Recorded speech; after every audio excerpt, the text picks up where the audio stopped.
All right, welcome back to the channel. It's your boy Fanon, and in this video, we're going to talk about the welterweight division, specifically Errol Spence Jr., Yordenis Ugas, and Terence Crawford, and what Bernard Hopkins had to say about the fights.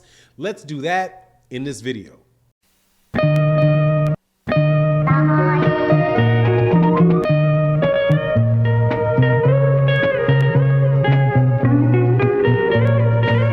Welcome back to the channel. It's your boy Fanon. We're going to talk about the welterweights in this particular video. Bernard Hopkins, one of the best fighters I've ever seen fight. Seen him fight live, ringside a couple times, man. I'm telling you, some of the best memories that I have in all the time that I've been watching boxing was to be able to see the executioner in action, live and in person. Right now, I think, in the minds of a lot of people, very, very underrated fighter when we talk about a lot of the great fighters that have been around lately. Bernard Hopkins definitely should be at the top of the list of any of the fighters that we talk about having fought pretty much since the mid-1990s. And he has asked his opinion about the fight coming up between Errol Spence Jr. and Yordenis Ugas. And then he was also asked about Terence Crawford, Errol Spence, and I thought the answer was very entertaining. So let's talk about that. But before I get into it, let me welcome you back to the channel. If you are a subscriber to the channel, thank you so much for your continued support of the channel.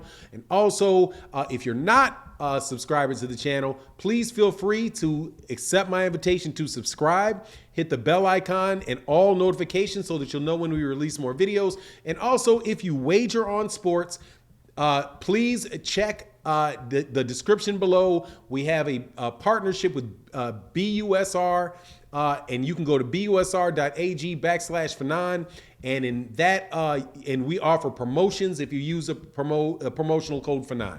So let's get into this. We got the big fight coming up, one of the best fights I think coming up very, very soon against Errol Spence Jr. versus Yordenis Ugas. Is going to be held in Dallas, Texas, or Arlington, Texas. I do believe the date is April 16th, and it will be a 3-belt unification fight between Errol Spence, who owns the WBC and the IBF championship belts, and Yordenis Ugas, who is the WBA super champion. Bernard Hopkins, who is now currently promoting another prospect in the welterweight division, Blair the Flair, woo, Cobbs. Man, if you're not familiar with Blair the Flair, woo, Cobbs, you need to, man. If not for the fighting, but just for the general persona and comedy of the whole situation, definitely check out Blair the Flair Cobb. He is trying to talk himself into a major championship fight, and who knows, man, with all of that hoopla that he's putting up there, he may actually get it. But Bernard Hopkins was asked about the fight between not Floyd Mayweather Jr., but between Errol Spence Jr. and Yordenis Ugas, and what he thought was going to happen in the fight. He was then also asked about the Errol Spence Jr. Terence Crawford fight. So this is what, pretty much in a nutshell, what the Hall of Fame man, I'm telling you, Bernard Hopkins was an otherworldly fighter to me. Not the most physically gifted guy in the world, right? But just as far as skills go, top notch. As far as grittiness and focus and consistency, man, just showed you all of the things outside of tremendous athleticism that make a great fighter. As old school a fighter as you could be, right? But what he said about the Errol Spence Jr. and Yordenis Ugas was that Errol Spence Jr. is going to smash him. Cut right to the chase on it. It was like, Errol's going to smash this guy. And so Marcus Villegas, shout out to Marcus Villegas and Fight Hub. That's the guy that did the interview. He said, he's like, no, give me a breakdown of the fight. Why do you think that? And Bernard Hopkins pretty much narrowed it down to, look, man, Errol Spence Jr. knows that he has to be perfect. He's been fighting on that high level. He's been in the mix of major fights, and he has performed at that level consistently. And I think that he's going to perform at that level consistently this time, right?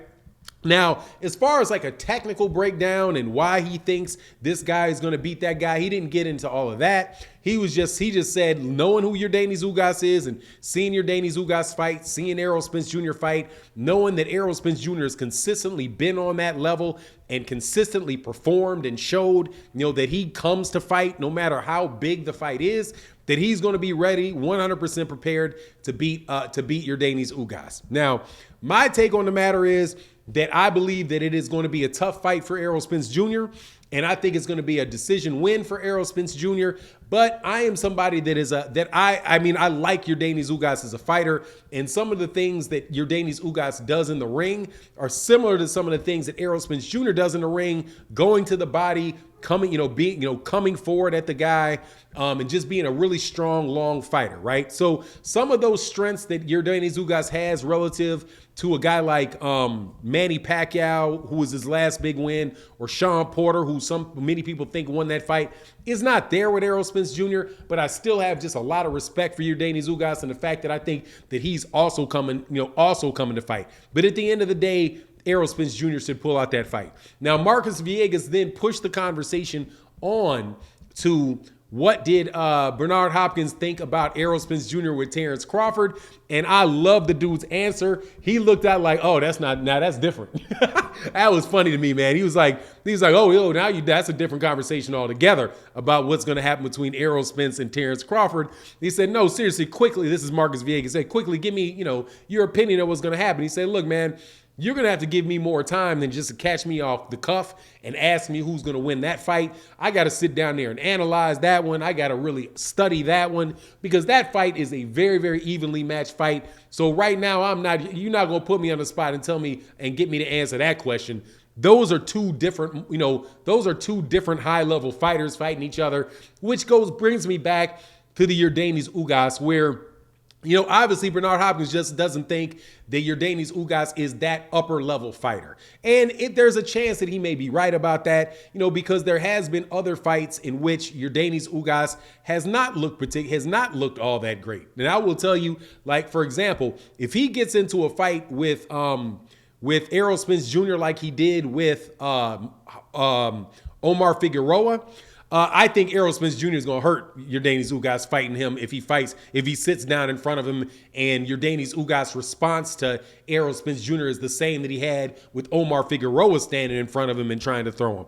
Because Omar Figueroa was hitting Yordenis Ugas with a lot of shots, definitely having success with them. But the problem with Omar Figueroa is that Omar Figueroa is not as physically big or as strong as Yordenis Ugas was, and Yordenis Ugas was just able to punish him with counter shots, right?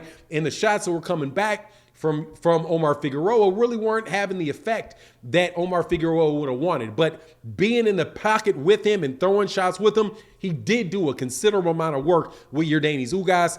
If Errol Spence Jr. is able to take a much higher level and much more consistent and safe approach to that with Yordenis Ugas, man, Yordenis Ugas may get smashed by Errol Spence, especially if Errol Spence Jr. really gets to turning on the engine and is in as good a shape as he looks going into this training camp. So, all in all, man, it was a really good interview by Bernard Hopkins. I really appreciated his insight on it.